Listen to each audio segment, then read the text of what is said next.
Oke, masih bersama saya Budiman Tanrujo di satu meja The Forum. Habibur Rahman. Habib, Gerindra mendukung, apakah memang ini melampangkan jalan bagi Gibran Rakabuming Raka menjadi cawapres? Ya, sebentar sedikit saya menanggapi Prof. Palguna tadi. Memang ya yang saya sebutkan itu diktum dari putusan. Tapi yang disebutkan Sis Krisnatali tadi, itulah salah satu pertimbangan. Ketika open legal policy mengakibatkan intolerable injustice, ketidakadilan yang tidak bisa ditoleransi lagi, pelanggaran hak dan lain sebagainya. Tadi Sis Grace lebih hafal, kayaknya beliau pernah jadi lawyer juga di MK ini. Belajar. Ya, itu, jadi intinya kalau dipertanyakan pernahkah open legal policy diterobos oleh MK? Pernah. Pernah. Jadi Power Ranger tadi ya. Apakah itu secara ilmu ideal atau tidak? Beliau profesor bisa menilai. Oke, baik. Kan? Kalau pertanyaan saya tadi, apakah untuk jadi gini, ada dua hal terkait pengajuan uji materi ini secara teknis. Pertama, untuk mengajukan uji materi ada yang namanya legal standing, hak untuk menggugat. Sis Krisnatali ini hak untuk mencalonkan orang, sehingga ada kaitannya ke batu uji pasal 28D. Hak untuk berpartisipasi dalam pemerintahan. Ya, itu. Ya. Kedua, ketika undang-undang sudah diuji materi, putusan MK itu mengikat bukan hanya untuk semuanya, orang yang mengajukan, semua tunduk untuk semua masyarakat. Ya. Jadi kalau misalnya, ya, makanya terkait pertanyaan Mas Budiman, ya kan ya, undang-undang ini diputus, ya, dikabulkan, membuat ada seseorang atau beberapa orang yang tadi tidak mungkin nyapres menjadi bisa nyapres, ya kan ya. Itu bukan sesuatu hal yang salah, justru itu sesuatu hal yang benar. Pertanyaannya dibalik. Jadi untuk Gibran memang? Enggak, nanti dulu. Makanya pertanyaan seperti itu yang harus saya luruskan. Mengapa kita harus menunda keadilan kalau ada satu atau dua orang yang secara langsung atau tidak langsung mendapatkan keadilan? Ada ya sekarang? Makanya itulah pertanyaannya dari saya ya. Jadi penundaan terhadap keadilan adalah ketidakadilan. Justice delayed, justice denied. Kan? Itu sesuatu hal yang sangat clear. Jadi kita tidak bicara kasus apakah ini akan Gerindra mencalonkan Gibran atau tidak, karena kompetensi saya tidak di situ. Karena di KKIR, Koalisi Kebangkitan Indonesia Raya, penentuan capres dan cawapres adalah domain Pak Prabowo dan Gus Muhaimin Iskandar. Baik. Grace, pertanyaan saya sederhana. Apakah memang yang dilakukan oleh PSI ini adalah untuk melampangkan jalan bagi Gibran berpasangan dengan Prabowo? Kenapa Gibran? Kenapa nggak Emil yang tadi live di sini? Enggak, kalau dalam bayangan Anda, maksudku. Rasanya jangan dikecilkan untuk Gibran, Mas. Tapi untuk banyak anak muda, jumlahnya nggak main-main loh, 20 juta lebih anak-anak muda yang sebenarnya eligible dari segi umur kalau mereka dilapangkan jalannya. Kalau kita bicara kepala daerah, hari ini juga banyak anak-anak muda sudah bisa jadi kepala daerah dan prestasinya cukup relatif baik dibandingkan yang nggak kalah lah, jangan dibandingkan, nggak kalah dengan yang senior-senior.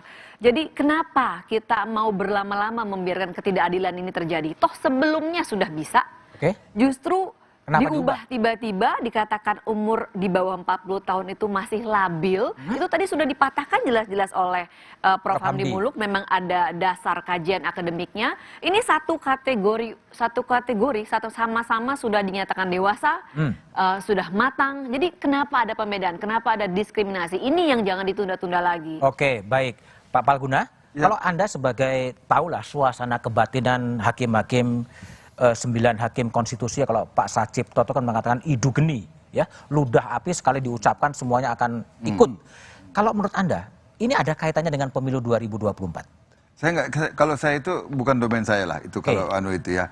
Tapi begini, pasal 47 Undang-Undang MK itu kan mengatakan putusan Mahkamah Konstitusi itu mulai berlaku gitu ya, sejak selesai diucapkan dalam sidang pleno yang terbuka untuk umum. Artinya begitu selesai diucapkan, ya dia mengikat. Mengapa begitu? Karena dia negatif legislator, ya idu geni tadi itu. Salah satunya kan negatif legislator. Jadi kalau positif legislator setelah diundangkan, dia ini juga setelah diucapkan dan dimuat dalam berita negara, dia berlaku. Nah, yang jadi pertanyaan buat saya sebenarnya, ini kan salah satu contoh bahwa tidak bekerjanya apa yang disebut sebagai meaningful participation itu andai kata meaningful participation itu menjadi dasar pengambilan keputusan politik, saya kira penjelasan Prof. Hamdi akan masuk ke situ. Dan Grace nggak perlu capek-capek untuk mengajukan persoalan ini ke Mahkamah Konstitusi. Gini, kalau sekarang dilihat ya, apakah kemudian MK ini kemudian jadi jalan pintas daripada political review, orang-orang yang nggak bisa ya pakai MK aja. MK kan hanya 9 orang tuh sebetulnya. Itu tadi yang saya maksud. Ketika ada kepentingan macam ini dan kemudian pola standing model standing yang digunakan untuk menjadi pemohon itu adalah model constitutional complaint, suka atau tidak ketika orang secara pribadi merasa dirugikan atau mempunyai kepentingan daripada di DPR capek-capek ini, kemudian coba-coba aja iseng ke MK. Oh, ada ya sekarang pola itu? Nah, enggak, bukan pola sistem yang kita ambil, undang-undang yang menyebutkan individu yang merasa dirugikan hak konstitusionalnya itu mempunyai standing untuk men-challenge undang-undang walaupun hanya 1 orang. Itu yang menyebabkan yang pola ini menjadi tidak bisa dihindarkan, akan muncul. Jadi kan lalu kepentingan orang bisa terselubungi oleh sistem. Tapi gini, kalau kita tadi membandingkan soal Bung Habib membandingkan dengan pimpinan KPK Nurul Gufron, itu kan clear dia sendiri mengalami kerugian konstitusional, ya, karena dari 4 tahun. Kemudian dia minta disamakan dengan komisioner meskipun ada juga yang 3 tahun ya. 3 tahun tapi kemudian ya itu dikabulkan, ada kerugian konstitusional yang nyata. Kalau dari sisi penggugat uji materi, apakah ada kerugian konstitusional yang dilanggar? Nah, itu dia persoalan yang tadi saya maksud, Mas. Alasan untuk menggugat itu adalah alasan untuk standing karena ada dugaan pelanggaran hak konstitusional. Tetapi konstitusionalitas itu sendiri itu argumentanya lain lagi. Bahwa saya merasa mungkin hak saya akan persamaan di hadapan hukum, hak saya untuk tidak didiskriminasi atas dasar umur menjadi alasan saya untuk menjadi pemohon, ya. Itu yang dibawa oleh Grace. Itu juga yang tadi disampaikan oleh secara tidak langsung oleh Pak Habib.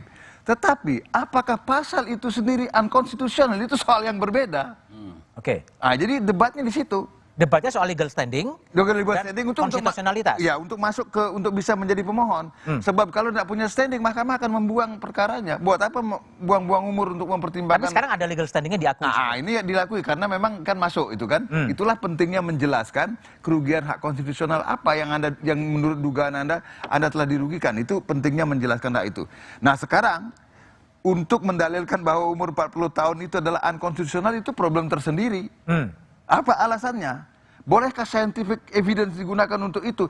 Untuk menjelaskan boleh, tapi apakah itu unconstitutional? Karena itu lagi tadi, sebenarnya itu adalah pilihan pembentuk undang-undang. Walaupun kata Pak Habib tadi katanya sudah kayak mau adu penalti karena kita menendang ke kanan, dia belaknya ke kiri katanya. Tapi kan itu negarawan yang menguasai konstitusi loh itu. Itu yang saya mau katakan tadi. Jadi makanya pentingnya rasio desidendi itu kan karena itu yang nanti akan dijadikan pegangan. Mengapa hakim itu berubah? Mas, saya minta 1 menit lagi. Mengapa putusan hakim di Amerika Serikat itu yang berubah 180 derajat tidak dipersoalkan? Misalnya dalam kasus pemisahan antara sekolah kulit putih dan sekolah kulit hitam.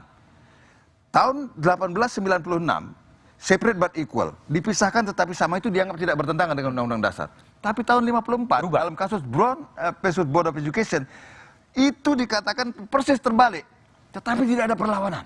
Ada argumentasi. Karena ada ratio desidendi yang saya maksudkan itu loh, jangan Power Rangers gitu loh. Itu loh yang maksud saya. Masa hakim konstitusi negarawan yang menguasai konstitusi Power Ranger? Bukan saya mengatakan hakim konstitusinya, kan putusan pengadilan apapun. Ratio desidendi itu penting. Gitu. Prof. Hamdi, jadi sebaiknya gimana kalau menurut Anda ya, tadi kematangan 35-40 itu nggak ada bedanya dan syarat politik, pemilunya tinggal 195 hari gitu kan. Gimana ini mau diselesaikan sebagai akademisi dan psikolog? Ya tentu kalau untuk jangka panjang saya merasa perkembangan zaman itu mengarahnya adalah makin memudah. Makin memudah. Itu fakta empiris yang kita harus akui. Kecuali MK ya. Makin menua ya.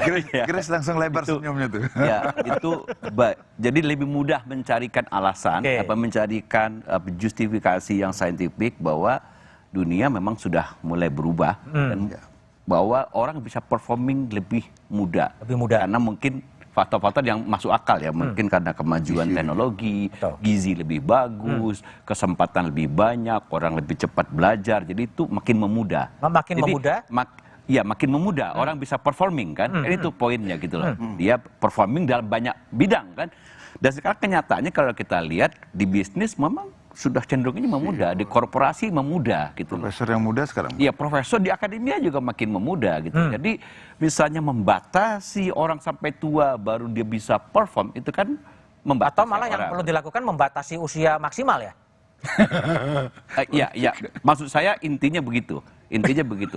Itu untuk ke depan lebih mudah mencarikan alasan gitu loh. Jadi mempertahankan, mempertinggi usia tuh makin nggak populer sebenarnya. Makin nggak populer ya. Iya. Oke, baik. Jadi sebaiknya kita menunggu hakim konstitusi akan memutuskan, tapi setelah itu kalau dikabulkan seperti apa, kalau tidak dikabulkan seperti apa, nantikan setelah jeda berikut ini.